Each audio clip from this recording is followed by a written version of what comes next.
안녕하세요 여러분, 성공합시다. 오늘은 거룩한 빵을 올려놓는 떡상 맞은편에 있는 등잔대에 대해서 한번 알아볼 건데요. 우리가 살다 보면 좀 막막할 때가 있잖아요. 누군가가 좀 가이드라인을 해주면 좋겠다 이런 생각이 들 때도 있잖아요. 오늘 본문에서 그 가이드라인이 있다는 것을 알려주고 있는데요. 한번 들어가서 보도록 할게요. 31절, 순금을 두들겨서 등잔대를 만들어라. 자, 이 등잔대도 다른 거와 마찬가지로 순금을 두들겨 가지고 만들라고 말씀하시고 계세요. 순금은 불순물이 없을 때까지 연단을 통해서 정금같이 된 상태를 말하는 거잖아요. 그래서 아무것도 섞이지 않는다는 것을, 또 하나님의 거룩하심과 온전하심을 드러내는 것이죠. 31절 하반절, 등잔대의 밑받침과 줄기와 등잔과 꽃받침과 꽃을 하나로 이어 놓아라. 등잔대의 줄기 양쪽에서 격가지 6개가 나오게 하였는데 등잔대 한쪽에서 격가지 3개, 또 다른 한쪽에서도 격가지 3개를 나오게 하여라. 등잔대의 각 격가지는 꽃받침과 꽃잎을 갖춘 감복숭아꽃 모양 잔 3개를 연결하여 만들고, 그 맞은 쪽 격가지도 꽃받침과 꽃잎을 갖춘 감복숭아꽃 모양 잔 3개를 연결하여 만들어라. 등잔대의 줄기에서 나온 격가지 6개를 모두 이와 같이 만들어라. 등잔대 줄기는 꽃받침과 꽃잎을 갖춘 감복숭아꽃 모양 잔 4개를 쌓아 놓은 모양으로 만들어라. 그리고 등잔대의 맨 위에 있는 좌우 2 격가지가 줄기에서 뻗어날 때에는 밑에서 3번째에 놓인 꽃받침에서 뻗어나게 하고, 그 아래에 있는 좌우 2 격가지가 줄기에서 뻗어날 때는 밑에서 2번째에 놓인 꽃받침에서 뻗어나게 하고, 그리고 맨 아래에 있는 좌우 2 격가지가 줄기에서 뻗어날 때에는 맨 아래에 놓인 꽃받침에서 뻗어나게 하여 6 격가지를 줄기와 연결시켜서 한 덩어리를 만들어라. 이렇게 등잔대의 줄기에서 좌우로 격가지가 나오게 하여라. 등잔대 줄기의 꽃받침에 연결된 격가지들은 모두 순금을 두들겨 만들되 전체를 하나로 이어 놓아라. 와우, 디테일이 엄청 자세하게 설명되어 있죠. 굉장히 복잡하게 설명되어 있어가지고 이미지가 딱 떠오르지는 않는데요. 근데 이게 딱 뭔지 느낌 확 오잖아요. 여러분 지금 비유를 계속 얘기해서 말씀하시잖아요. 감복숭아 꽃 모양, 또 꽃받침, 격가지, 꽃잎, 줄기, 꽃, 이게 뭐예요? 네, 식물이에요. 그러니까 밑받침, 줄기, 꽃, 꽃받침 이런 것들이 다 연결이 돼가지고 한 생명체인 식물의 모양으로 만들려고 하는 거죠. 또 가지는 7개지만 하나로 다 연결되어가지고 한 식물처럼 보이는 그런 등잔대를 만들려고 하시는 거예요. 그리고 참 재밌는 것이, 다른 것은 세세한 치수가 있잖아요. 근데 이 등잔대만은 치수가 없어요. 다만 뒤에서 보면 39절에 보면 순금 1달란트로 만들려고 하잖아요.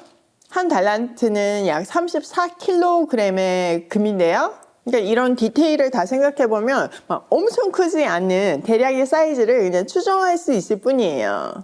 그러니까 이렇게 디테일하다는 것은 사실 우리에 대한 마음이 이렇게 디테일하다는 뜻이기도 해요. 사랑하면 되게 섬세해지잖아요. 남한테는 안 보이는 것까지 그 사랑하는 사람의 눈에는 다 보이듯이, 이런 디테일을 통해서 우리랑 섬세하게 교제하고 싶은 아버지의 마음을 느낄 수 있는 대목이에요. 자, 37절. 등잔 7개를 만들어서 그것을 등잔대 위에 올려놓아 앞을 밝게 비추도록 하여라.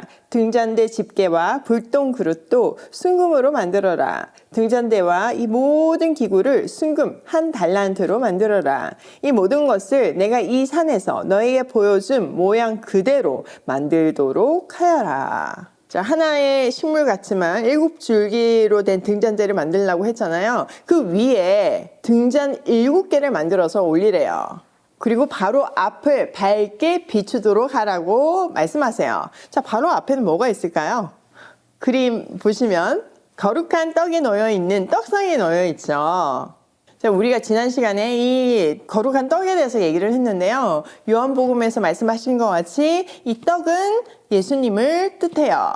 또 예수님은 말씀이 육신이 되어 이 땅에 오셨잖아요. 그러니까 이 떡은 말씀을 뜻하기도 하죠. 근데 이 말씀, 예수님을 비추는 것이 등잔대인데 이 등잔대는 뭘까요? 일단 등잔은 하나님의 임재를 상징하고요. 바로 앞을 비추고 있다는 것이 굉장히 중요한 힌트인데요. 바로 성령님을 얘기해요. 자, 우리는 말씀을 어떨 때 깨달을 수 있나요? 맞아요. 성령님이 조명하여 주실 때 우리는 말씀을 깨달을 수 있고 또 예수가 그리스도임을 깨달을 수 있잖아요. 성령이 아니고서는 그것을 인정할 수 있고 고백할 수 있는 사람은 단 한 사람도 없어요. 그러니까 다시 한번 정리를 해보면 지금 이 등잔은 하나님의 임재를 상징하고 또 바로 앞에 있는 말씀과 또 그리스도를 상징하는 떡상을 비추고 있어요. 그러니까 성령께서 조명하여 주셔서 비추어 주셔서 말씀과 예수님이 깨달아지게 되는 것을 이 형상을 통해서 보여주시는 거죠. 그리고요, 성막의 특징 중에 하나가요, 창문이 없는 거예요. 그러니까 어둠을 밝히는 유일한 빛은 바로 이 등잔대의 빛이죠. 이것 또한 오직 성령의 조명하심을 통해서 말씀을 깨달을 수 있다는 것을 강조하고 있는 거예요. 다른 방법은 없는 거예요. 그리고 이 등잔대 또한 하나님이 보여주신 그대로 만들라고 하시잖아요. 그러니까 우리가 비춰주시는 대로 그 말씀을 따라서 또 모델이신 예수님을 따라서 예수님을 따르는 삶을 말씀에 순종하며 살아야 된다는 의미가 여기에 담겨 있는 거예요.